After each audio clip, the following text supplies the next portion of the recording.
إذا الشرع إلى صبية مسلمة سنية أخذت هذه المبادرة وتزوج بشخص. يا أخي شو مين هي يا أخي اللي بيشرع؟ الله، مش هي بتشرع. شو الحكي يا أخي؟ يا أخي هل بجوز أخته واحد بياخذها يحب أخته بياخذها؟ شو الكلام هذا؟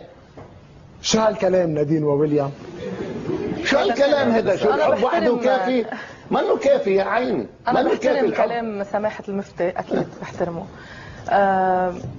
بس ما بوافق اكيد عليه. مش ضروري توافق، مش ناطر انا موافقتك، الله اللي بدي اوافق مش انا بوافق. لا مين انت حتى توافقي؟ انا مين انت حتى توافقي؟ لا خلص انت لم تعودي مسلمه، ما عادش لك كلام. انسانه انا لم تعد سماحة المفتي لم تعد مسلمه وخلصنا. لم تعد مسلمه ابدا، لم تعد. هذه اذا ماتت لا تدفن في مقابر المسلمين ولا يصلى عليها. مرتده يعني؟ عم بقول لك لم تعد مسلمه. اوكي انا بدي اقول شغله، اذا ربنا هي ربنا وربنا الذي احل هو يا اخي النكاح، مش والله الثاني اللي بدهم اياه بيعملوه. في شروط، في حلال وفي حرام. لا جوزها بدافع عنها اليوم. لا هي بتدافع عن نفسها. هي بتدافع عن نفسها. هي بتدافع عن نفسها. بس انا بدي اقوله شغله. نحن قوامون على بعض. لحظه واليوم. اول شيء مصدر الاديان اله واحد، اليهوديه. هلا اترك الاديان اللي انا الله يرضى عنك. انا سمعتك. اترك الدين إلنا. انا سمعتك. اترك الدين إلنا. ما تشرعي انت.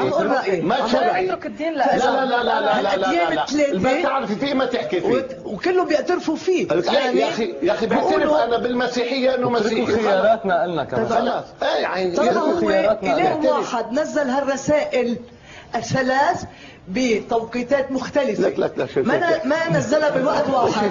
جاي تشرع. أنا شو هاد بتطول بيه يا أخي؟ بتحكي كلام خارج الخط، خارج الخط الأحمر.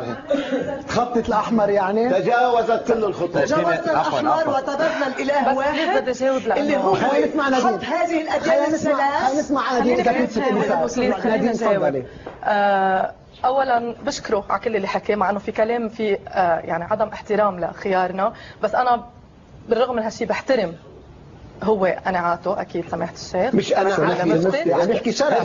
مش عم يحكي شرع، عم يحكي شرع وانا بحترم. بس انا انسانه، وفي كتار غيري مش بس بهذا البلد، بكل العالم بيامنوا بربنا على طريقتهم الخاصه. كيف طريقتهم الخاصه؟ كيف شكل هذا؟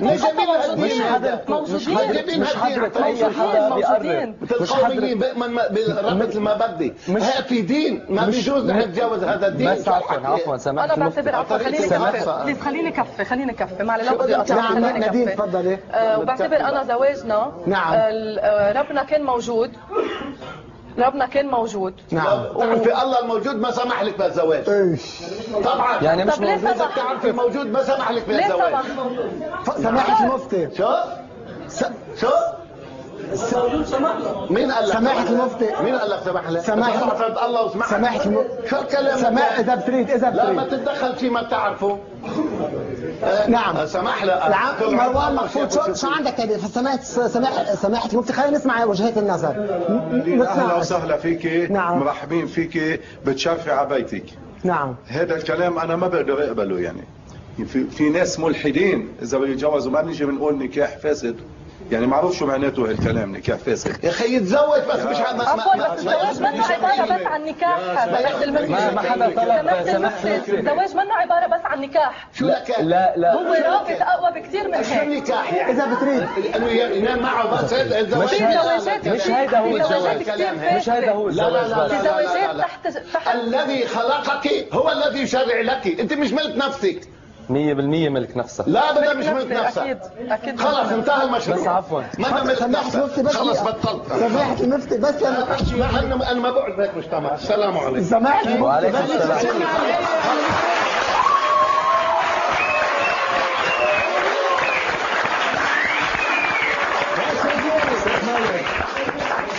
تفضل.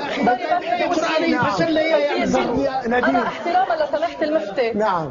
هو ما احترم ابدا قناعاتنا ولا خياراتنا ولا افكارنا. نعم. انا احتراما لوجوده وبتمنى يرجع يعرف هيدا الشيء. انا حطيت هيدا الشيء، انا مش مقتنعه لانه هيدا الجزء من جسمي انا حره اذا ببينه ولا لا، وما بيخل بالاخلاق ولا ببينه بطريقه مش لازم بين فيها. فهلا فكري